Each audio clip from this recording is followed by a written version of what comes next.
കേരളത്തിൽ അതിവേഗത്തിൽ കുതിച്ചു വളർന്നുകൊണ്ടിരിക്കുന്ന ഒരു ഹൈടെക് സിറ്റിയാണ് എറണാകുളം. എറണാകുളം ജില്ലയിൽ വൈറ്റില ജനത ഭാഗത്ത് റോഡിൻ്റെ സൈഡിൽ ആളുകൾക്ക് നടന്നു പോകാനായിട്ട് ഉണ്ടാക്കിയിട്ടുള്ള നടപ്പാതയുണ്ട്, ഫുട്പാത്ത്. അതിൻ്റെ സൈഡിലുള്ള ഗ്രില്ലിൻ്റെ പെയിൻറ്റിങ്ങാണ് നമ്മൾ കാണുന്നത്.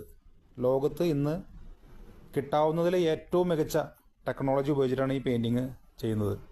നമ്മുടെ രാഷ്ട്രീയ പാർട്ടിയുടെ നേതാക്കന്മാരും മന്ത്രിമാരൊക്കെ വിദേശയാത്ര നടത്തുന്ന സമയത്ത് നമ്മളവരെ കളിയാക്കാറുണ്ട്, അവരെ പുച്ഛിക്കാറുണ്ട്, ജനങ്ങളുടെ നികുതിപ്പണം എടുത്ത് ഒരു ദൂർത്തടിക്കണം എന്ന് പറഞ്ഞിട്ട്.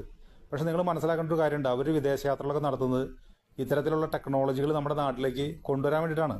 നമ്മളുടെ പൈസ ഉപയോഗിച്ച് അവർ ഈ യാത്ര കഷ്ടപ്പെട്ട് ബുദ്ധിമുട്ടി യാത്രകളൊക്കെ ചെയ്ത് ഇത്തരത്തിലുള്ള വലിയ വലിയ കണ്ടുപിടുത്തങ്ങളും ടെക്നോളജികളൊക്കെ കണ്ടുപിടിച്ച് നമ്മുടെ നാട്ടിൽ വന്നത് നമ്മുടെ നാട്ടിലെ ജനങ്ങൾക്ക് വേണ്ടി പ്രയോജനപ്പെടുത്താൻ വേണ്ടിയിട്ടാണ് നമ്മുടെ ഈ രാഷ്ട്രീയ പാർട്ടി നേതാക്കന്മാരും സംവിധാനങ്ങളൊക്കെ ശ്രമിച്ചുകൊണ്ടിരിക്കുന്നത്.